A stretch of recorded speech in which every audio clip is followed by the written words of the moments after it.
Hola, mi nombre es Viridiana y continúo con la lectura de este subcapítulo del capítulo número 2 que se llama La gente enferma es un buen negocio. Ya que andamos inspirados, pues lo continuamos, ¿correcto?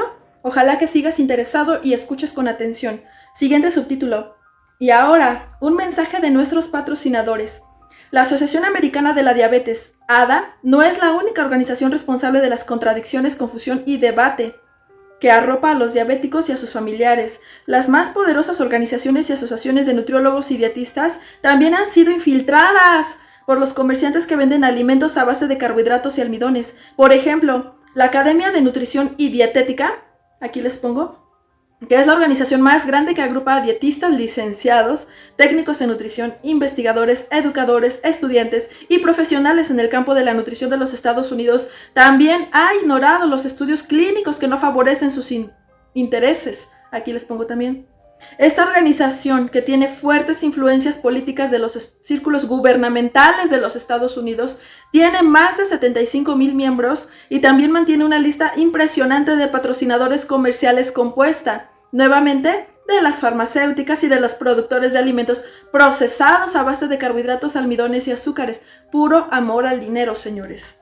¿Cómo puede esta poderosa asociación, cuya membresía se compone en un 72% de dietistas licenciados, contrarrestar la epidemia de problemas de obesidad y diabetes de los Estados Unidos, si depende de su subsistencia de los ingresos que recibe de las más grandes industrias alimentarias y de las farmacéuticas? Por ejemplo, en su exposición y convención anual del 2012, uno de los eventos internos más promovidos fue su cumbre de niños que comen bien, auspiciada por la Fundación Coca-Cola. Qué curioso. Que es una fundación que reclama que existe para combatir la obesidad de los niños. La Fundación Coca-Cola era su patrocinador principal en el tema de nutrición para niños, lo cual de alguna forma trata de venderle la idea al público de que Coca-Cola tiene algo bueno que ofrecer a la sana nutrición. De eso. La licenciada Michelle Simon es una abogada que desde 1996 se especializa en estrategias legales para contrarrestar los daños a la salud pública perpetrados por las grandes corporaciones fabricantes de alimentos o por las cadenas de comida rápida, fast food. Ella también tiene una maestría en salud pública de la Universidad de Yale y recibió premio comunitario de la Asociación Nacional de Profesionales de la Nutrición. La licenciada Simon visitó e hizo una inspección de la exposición anual de la Academia de Nutrición y Dietética del 2012.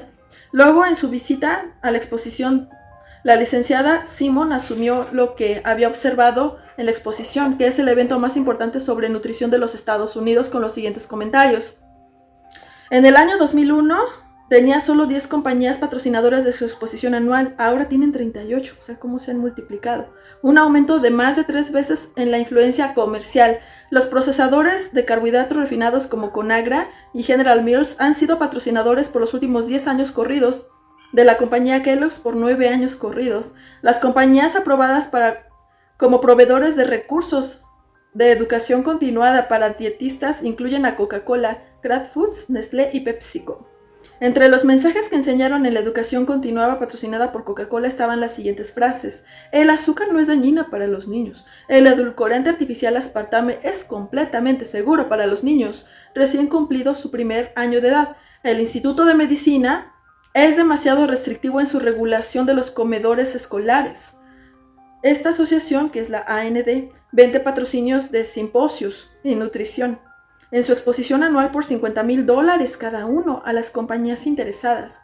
La Asociación de Refinadores de Maíz, los cabileros políticos para la industria que produce el jarabe de maíz de alta fructosa, en inglés, aquí se los pongo, que se utiliza para endulzar los refrescos, celebró 3 eventos internos para los dietistas. Una encuesta independiente entre los dietistas licenciados que eran miembros de esta asociación, que estaban en la exposición anual, reveló que el 80% de ellos asumían que ser aceptado como patrocinador significa que esta asociación está endosando a esa compañía y a sus productos. La mayoría de los dietistas encuestados encontraron inaceptable que se aprobara a Coca-Cola, Mars, fabricante de dulces y chocolates, y a PepsiCo, fabricante de Pepsi-Cola, Nestlé, el mayor fabricante de jugos endulzados con almíbar de maíz de alta fructosa, cuyo mercado principal son los niños en edad escolar, ofreció un simposio de nutrición titulado Hidratación óptima para los dietistas, por el cual se concedieron 2 créditos de educación continuada. Vaya tragedia.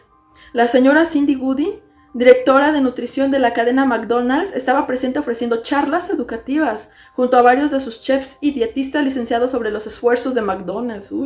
para cuidar la salud de nuestros niños. Y comentaba: ahora los padres se sienten mejor alimentando a sus hijos con nuestros combos Happy Meals. Un total de 44 de los conferencistas de la exposición AND eran empleados, asesores contratados o que tenían vínculos económicos directos con las compañías farmacéuticas. La compañía Novo Nordisk Inc., los fabricantes más grandes del mundo de insulina, mantenían un kiosco en la exposición, educando sobre los beneficios de su sistema de inyectar insulina. Vean eso. Hay buenas noticias en el hecho de que la licenciada Michelle Simon también observó que los dietistas licenciados de esa institución, AND, en su gran mayoría estaban indignados con la infiltración de compañías de comida chatarra en esa exposición anual. Mencionó que conoció varios dietistas licenciados que eran profesionales dedicados a la nutrición, que rechazaban la política de permitir patrocinadores como Coca-Cola, PepsiCo, Mars, Hershey's, Frito-Lay, McDonald's o Burger King.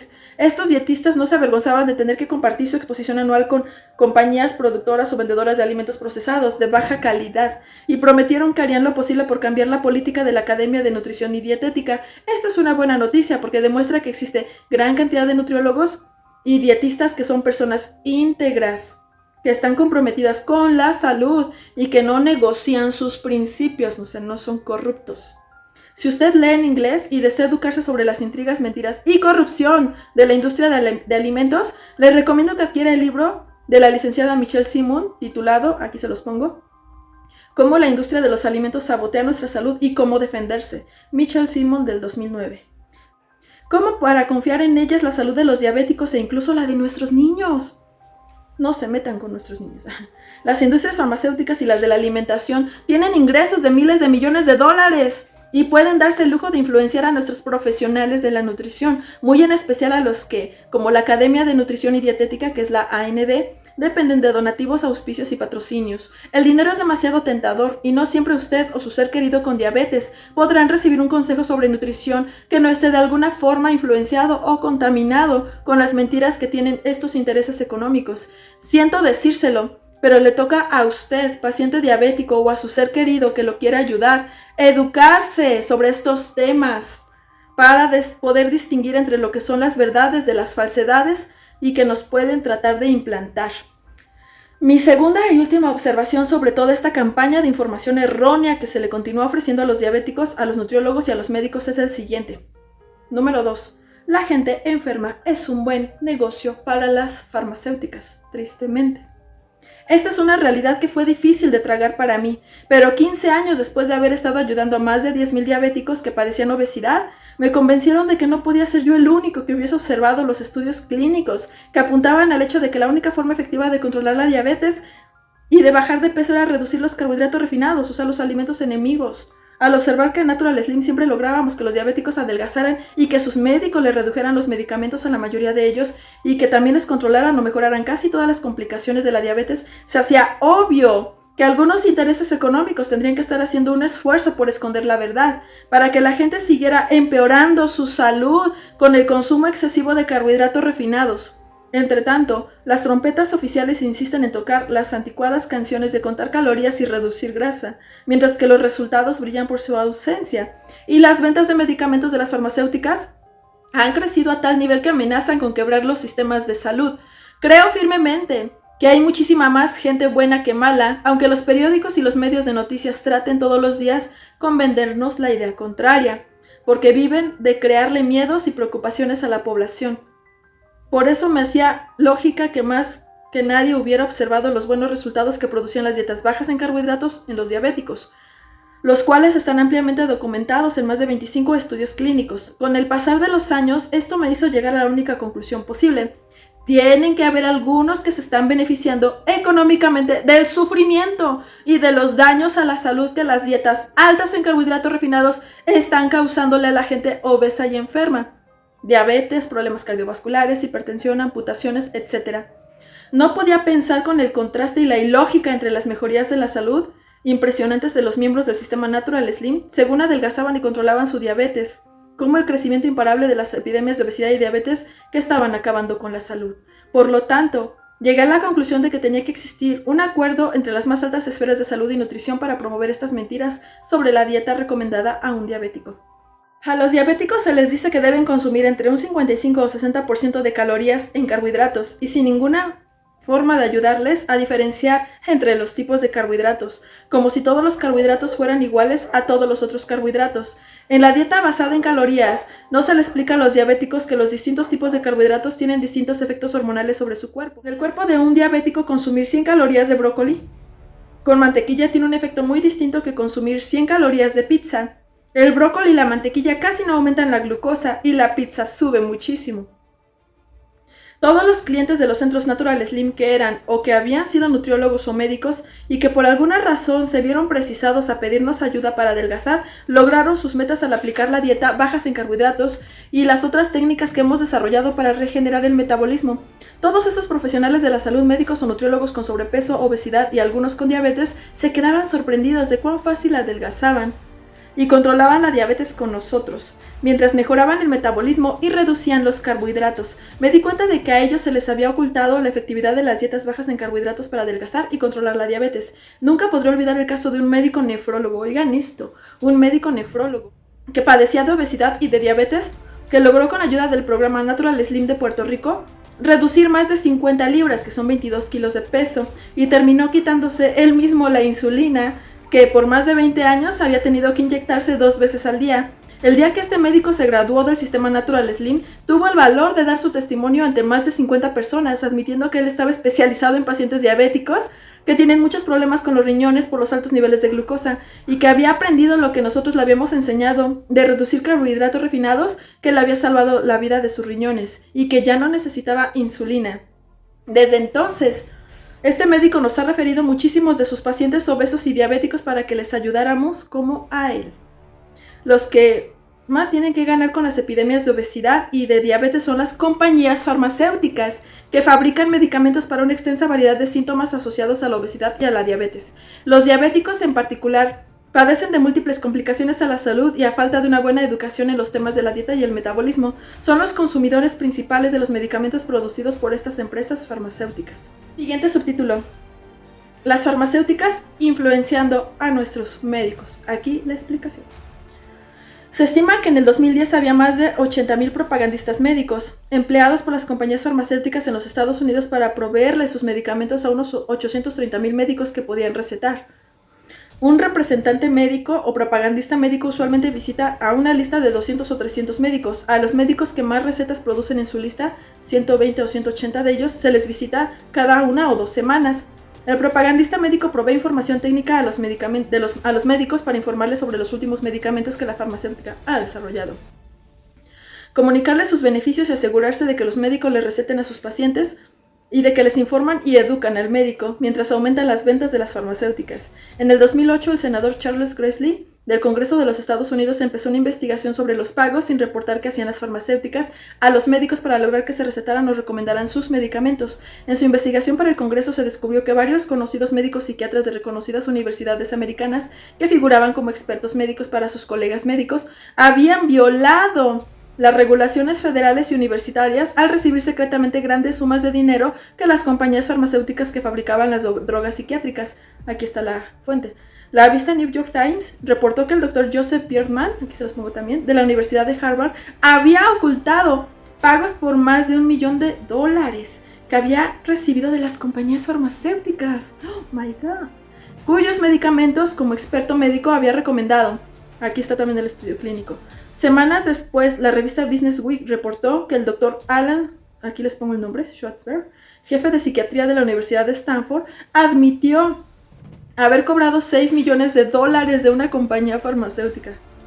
Para colmo, la influencia de las compañías farmacéuticas se ha expandido del área de adiestramiento y de la educación de los médicos y enfermeras de las escuelas de medicina. Aquí les pongo la fuente. Una encuesta hecha en el 2005 encontró que varias escuelas de medicina importantes reciben donativos considerables de fondos y ayuda económica de las farmacéuticas. Para ilustrar cuán importante puede ser este financiamiento para algunas escuelas de medicina, ve el curso de Centro de Ciencias de Salud de la Universidad de Oklahoma. Aquí les pongo igual a Lee Gailey. Esta universidad tenía más de 585 estudiantes en el 2005. Los gigantes farmacéuticos hicieron donativos sustanciales a este campus, tales como AstraZeneca, que en ese año les donó 818,440. Merck, que les donó 801.858. Novartis, que les donó 677.944. Y Pharma y Upjohn les donó otros 591.430. Solo en el 2005 las compañías farmacéuticas concedieron con más de 183 becas industriales a esa universidad de medicina, totalizando unos 13.8 millones de dólares. O sea, no puedo creer. No podemos culpar a la profesión médica por estos actos de las farmacéuticas. La gran mayoría de los médicos son personas dedicadas e íntegras que en realidad desean ayudar a sus pacientes. En el libro Bad Pharma, su autor y el doctor periodista médico Ben Goldacre, aquí les pongo también el autor, discute la influencia de los propagandistas médicos. El doctor Goldacre explica cómo las compañías farmacéuticas incluso emplean escritores fantasma que escriben artículos técnicos que promueven cierto medicamento que luego algunos científicos, investigadores y médicos de renombre publicarán como si fueran suyos. También hablan de cuán independientes e imparciales realmente son las revistas de investigación científica donde se publican los estudios clínicos, de cómo las compañías farmacéuticas financian las educaciones continuas de los médicos, y de cómo muchas veces hasta los grupos a favor de los pacientes son financiados por la misma industria farmacéutica. Al inicio de su revelador libro Bad Pharma, y el autor y doctor Ben Goldacre hace esta expresión como introducción: la medicina está rota. Nos gusta imaginar que la medicina está basada en evidencias que han sido los resultados de pruebas honestas. En realidad, esas pruebas y evidencias muchas veces contienen fallas fatales. Quisiéramos imaginarnos que los médicos están familiarizados con la literatura de investigación, cuando la realidad es que la mayoría de la investigación y de sus resultados se ocultan por las compañías farmacéuticas de ellos. Nos gusta imaginar que los médicos están muy bien educados, cuando la realidad es que gran parte de su educación es financiada por la industria farmacéutica. Nos gusta imaginar que las agencias reguladoras gubernamentales solo aprueban medicamentos o drogas que han demostrado ser efectivas y seguras, como esto. Cuando la realidad es que la información sobre los efectos secundarios y posibles peligros está siendo ocultada de nuestros médicos por las compañías farmacéuticas. Y aquí les pongo la fuente. Hago aquí un pequeño paréntesis. O sea, es increíble platicando con personas sobre este tema, incluso mi suegro o personas que también intentan, siempre dicen: es que el médico debe saber, es que el médico tuvo la formación. O sea, sí, señores, en teoría debería de ser, y nos encanta imaginarnos eso, pero no. Detrás de todo esto hay una mafia que ha infiltrado a las universidades, a las escuelas, a los artículos, como lo acaba de mencionar, y todo esto es una investigación tras investigación. Y bueno, cierro paréntesis. Siguiente subtítulo: mucha ropa sucia para lavar. En el año 1990, el senador Edward Kennedy dirigió unas investigaciones y visitas del Senado sobre las prácticas promocionales de las farmacéuticas. Uno tras otro de los testigos citados a estas vistas describían cómo las compañías farmacéuticas compraban con regalos y dinero algunas opiniones expertas de médicos especialistas que recomendaban sus medicamentos ante la prensa y la opinión pública. Los exponentes estaban describiendo un tipo de relaciones públicas basadas en tácticas secretas de soborno. Oh my God. Las compañías farmacéuticas saben que los pacientes valoran la opinión de los médicos y que los médicos a su vez valoran la opinión de otros médicos colegas de ellos que son especialistas de renombre. Por eso hacen gestiones para que un médico especialista de cierto renombre recomiende a otros médicos y al público en general sus nuevos medicamentos. Por supuesto, estos médicos expertos nunca explican que la mayoría de los nuevos medicamentos que supuestamente se están descubriendo e introduciendo al mercado como nuevos descubrimientos son en realidad medicamentos antiguos cuya patente ha vencido o está por vencerse. Les venden gato por liebre. A los cuales se les ha hecho alguna pequeña modificación para rebautizarlos como un nuevo y más moderno medicamento. Esto les permite vender el medicamento a un precio exorbitante, porque es supuestamente lo nuevo y lo más novedoso de la ciencia. El resultado ha sido que cada vez más los medicamentos cuestan mucho más, y los pacientes diabéticos y de otras enfermedades son víctimas de estas estrategias que solo buscan enriquecer a las compañías farmacéuticas. Otra pausa aquí. Noten que aquí en México, muchos de los diabéticos, por ejemplo, una tía dice: es que yo no lo pago y este medicamento es muy costoso. Sí, tú no lo pagas, lo paga el gobierno, lo pagan los impuestos, lo pagamos todos. O sea, es increíble cómo aún esto es como una mordida a la economía. Aún nuestro propio gobierno financia estas industrias farmacéuticas, que obviamente pues sus intereses y los que se enriquecen y engordan el bolsillo son unas cuantas personas. Uno de los testigos principales en estas vistas en el Senado de los Estados Unidos fue el señor David C. Jones es un ex ejecutivo de la farmacéutica Hiva Jibei. Aquí les pongo el dato. Y de los laboratorios Abbott. El señor Jones, quien había sido vicepresidente de los laboratorios Abbott, expresó que abandonó la compañía en 1986 porque encontraba que las prácticas de mercado eran deshonestas. Este mismo señor Jones testificó que para ponerle precio a un nuevo medicamento, las farmacéuticas consideraban muchos otros factores además del costo de las investigaciones científicas.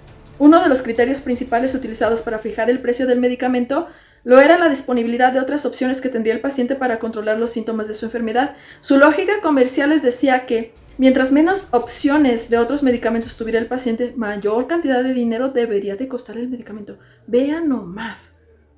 Con ese criterio, mientras mayor fuera la desesperación o mayor el sufrimiento, mayor debería ser el precio del medicamento. Vaya mafia.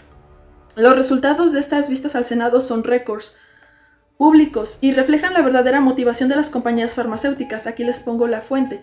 El doctor Richard J. Roberts, ganador del Premio Nobel de Medicina en 1993, causó furor cuando se atrevió a decir esto en una entrevista.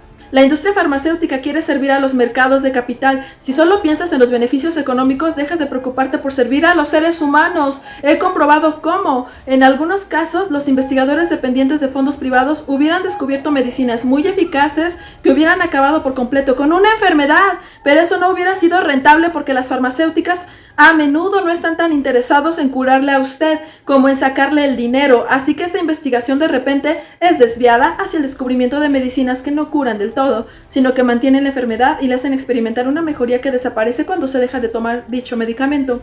Es habitual que las farmacéuticas estén interesadas en líneas de investigación, no para curar, sino solo para mantener como incurable las dolencias con medicamentos más rentables que los que curan del todo y de una vez y para siempre. Aquí están las fuentes.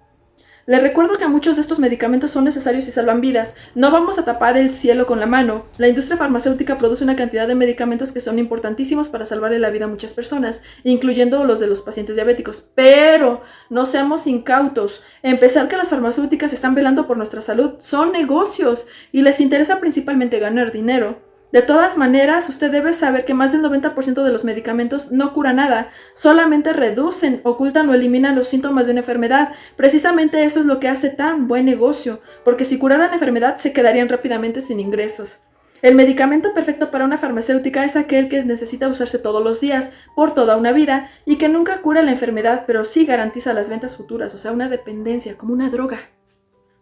Si además de eso, el medicamento se usa para alguna enfermedad que causa mucho sufrimiento o para la cual no hay otros medicamentos que se puedan usar, entonces es todavía mejor, porque se puede cobrar un precio exorbitante. Los que lo necesitan tendrán que pagar de alguna forma, encontrando la forma de hacerlo. En nuestra propia vida podemos observar que la motivación por el dinero es tan fuerte que rompe familias. Muchas veces es causa de pelea entre hermanos, cuando se trata de la herencia de sus padres, y destroza relaciones de amistad convirtiéndolas en pleitos legales.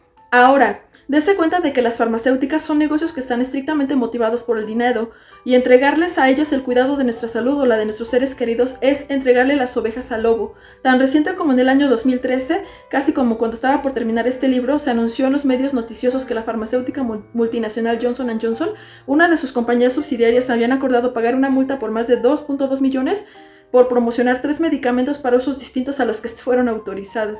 El acuerdo de pagar la multa millonaria se vio obligada a hacer Johnson & Johnson resultó ser uno de los acuerdos de pago de multas de más de costosos en la historia de los Estados Unidos, contra una empresa relacionada a la salud por cargos de fraude, conducta criminal y violación al Código Legal Civil. Lea la noticia, aquí se las comparto. El comportamiento ilegal denunciado por el Departamento de Justicia de los Estados Unidos trata sobre 2 medicamentos utilizados para el tratamiento de la esquizofrenia. Aquí están los nombres de los medicamentos, Risperdal e Invega. Y para otros problemas cardíacos, el otro medicamento, Natrecor, que en algunos casos fueron promocionados para usos no aprobados por la Administración de Fármacos y Alimentos, FDA. Por ejemplo, Risperdal se recetó entre 2002 y 2003 para casos de ansiedad, depresión y hostilidad, cuando la FDA no había acreditado la validez en esos casos, algo que la filial de Johnson & Johnson omitía o escondía entre sus recomendaciones. Además, pagó entre 1990 y 2009 sobornos a médicos para que recetaran y recomendaran sus medicamentos. Oh, pobres angelitos. Observe que hemos estado hablando de la influencia indebida que ejercen las farmacéuticas sobre nuestros médicos para inducirlos, a veces con regalos de viajes o vacaciones y otros beneficios, a recetarnos sus medicamentos. Los médicos que conozco, muchos de estos médicos son los que refieren pacientes con obesidad a Natural Slim, son los que no aceptan pagos ni regalos especiales de las farmacéuticas porque son personas íntegras, de intachable honestidad. Pero de seguro no faltará algún otro médico que, tentado por el dinero, caiga en este tipo de trampas, violando la confianza que depositan en él sus pacientes. En estos días en el que los médicos cada vez más están peor pagados por los seguros médicos, ha aumentado la necesidad económica de muchos de ellos. Eso es cierto, o sea, es una realidad.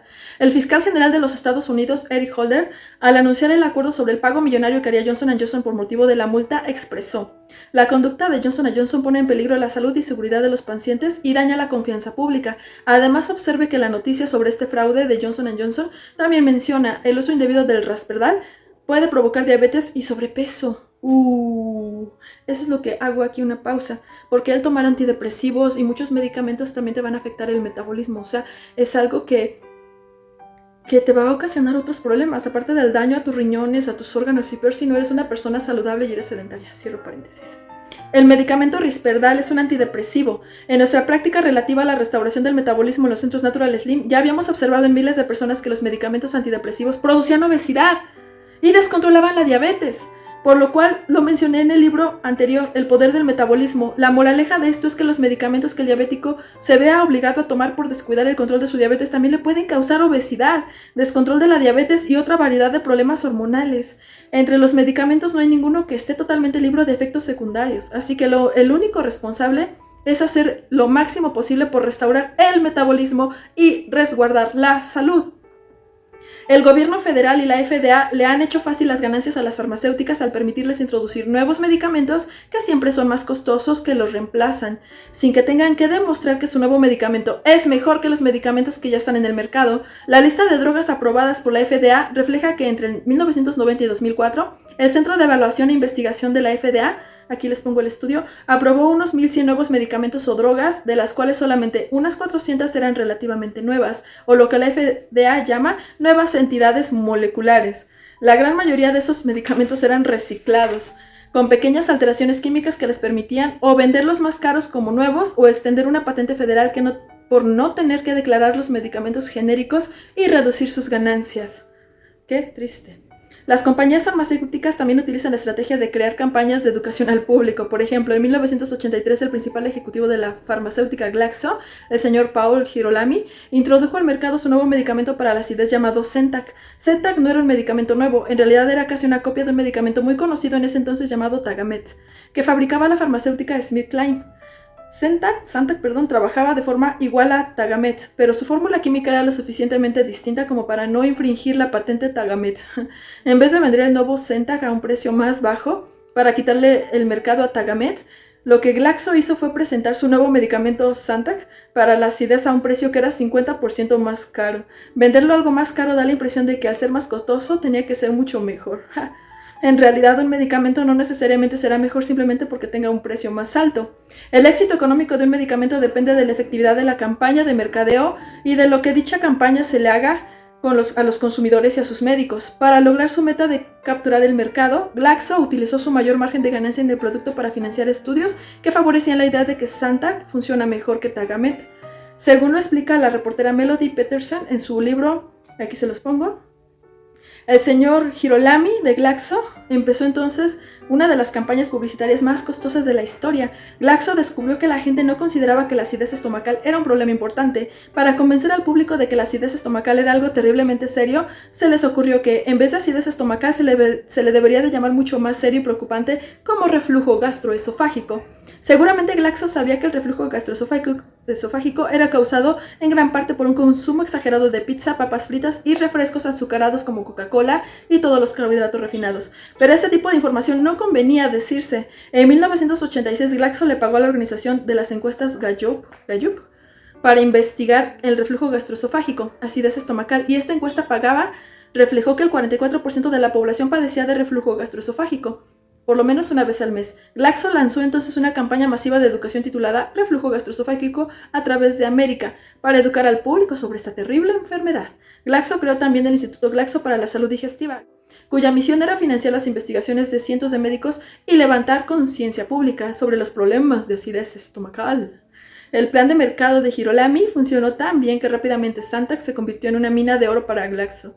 En 1988, Zantac le sobrepasó en ventas a Tagamet y se convirtió en el medicamento más vendido de la historia. Los pacientes que padecían de acidez estomacal terminaron pagando 50% más por una solución a su supuesto reflujo gastroesofágico. Aquí les pongo el estudio.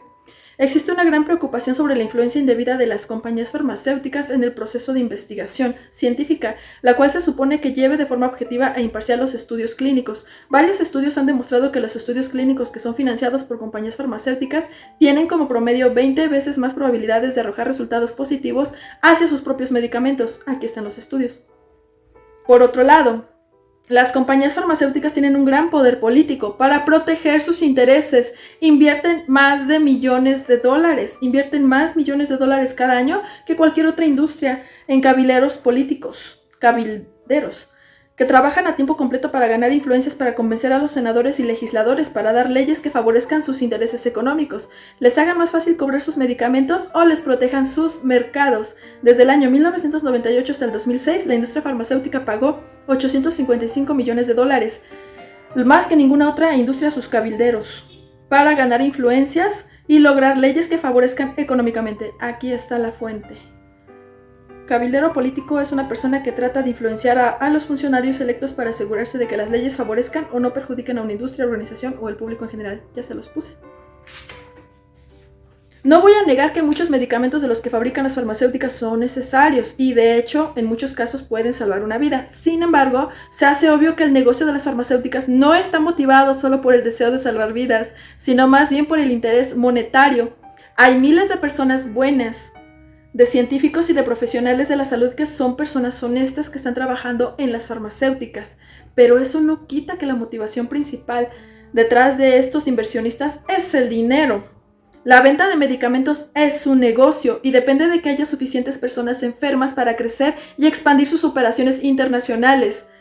Los diabéticos son, sin lugar a dudas, uno de los sectores más lucrativos para las farmacéuticas, no solo debido a su falta de buen control en los niveles de glucosa que les obliga a depender de medicamentos como insulina, porque también padecen de muchos otros problemas de salud como ataques al corazón, hipertensión, colesterol alto, triglicéridos, inflamación, infecciones y hasta amputaciones. A consecuencia de la diabetes, los diabéticos son grandes usuarios de medicamentos en un sistema de salud que promueve el control con los medicamentos en vez de educar al diabético.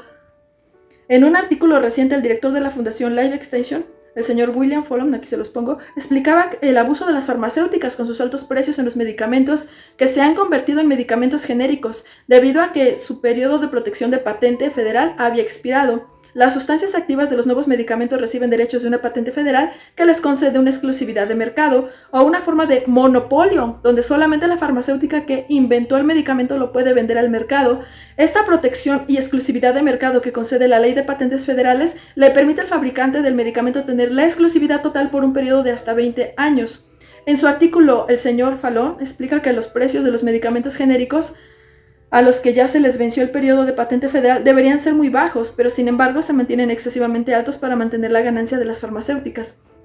Como ejemplo, el señor Fallon presenta el caso del medicamento Proscar, que se utiliza para tratar la próstata agrandada en los hombres, lo cual contiene el agente activo llamado finasteride. A Proscar, que se le acabó su tiempo de patente en el año 2006, pero todavía a finales del año 2010 las farmacéuticas continuaban cobrando 90 por una receta de 30 tabletas, cuando el precio en el mercado libre y en algunos otros países era de tan solo 10.25 por 30 tabletas. Por otro lado, si usted busca el medicamento genérico que se vende en los Estados Unidos, verá que cobran un precio promedio de 86, lo cual es 8 veces mayor que el precio en el mercado libre. Se hace evidente que las personas enfermas son un gran negocio, ya que no se pueden defender de estos abusos de las farmacéuticas. Diabetes sin problemas no es un libro sobre las atrocidades que cometen las farmacéuticas. Es un libro que busca como meta principal ayudar al diabético y a sus familiares, tomando el control de la diabetes para así poder evitar todos los problemas que acompañan a esta terrible enfermedad. Por otra parte, hace falta tomar el control de la diabetes, es darse cuenta que las farmacéuticas dependen de que el diabético y sus familiares no conozcan una forma efectiva de reducir los niveles de glucosa, que es lo que este libro propone. Mientras los diabéticos y sus médicos sigan pensando que la solución principal es a través de la medicación y no se den cuenta que incluso sus médicos están recibiendo solo información que acomoda a los intereses económicos de las farmacéuticas, no habrá esperanza para el paciente diabético.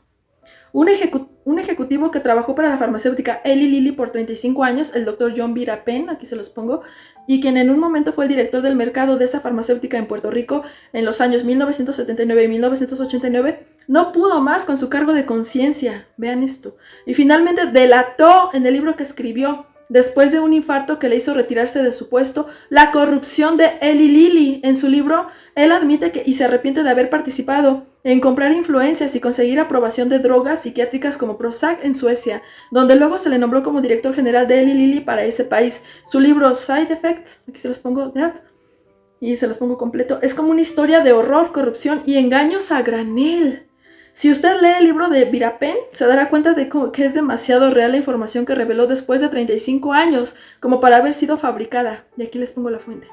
Recientemente al doctor Virapen se le grabó un video muy revelador, con información muy impactante mientras estaba ofreciendo una conferencia a cientos de personas sobre la corrupción en la que él mismo participó a nombre de Eli Lilly durante sus 35 años con la compañía. Les recomiendo que lo vea. Es en inglés, pero tiene subtítulos en español, haciendo una búsqueda en internet con la frase Dr. John Virapen YouTube y juzgue por usted mismo. Permita que toda la información anterior le sirva de advertencia de que una meta importante para usted debe ser la de depender lo menos posible de los medicamentos de las farmacéuticas, ayudándose usted mismo a tomar el control de su diabetes. Una meta lógica, razonable y obtenible sería la de mejorar el control de la diabetes para reducir o eliminar con la ayuda de su médico, nunca por su propia cuenta, el uso de medicamentos recetados. Eso es uno de los propósitos de este libro, Diabetes sin Problemas, porque de esa forma el diabético y sus familiares evitan problemas, reducen costos innecesarios y tienen mejores probabilidades de mejorar y conservar la salud y por lo tanto la felicidad. Y aquí, señores, lo vamos a dejar porque realmente está súper largo este capítulo. Es uno de los que más me ha sorprendido y fascinado por toda la evidencia que tiene. Y pues no está muy lejos de lo que ya veníamos sospechando. Todos los intereses y la gente que ha cedido ante esto.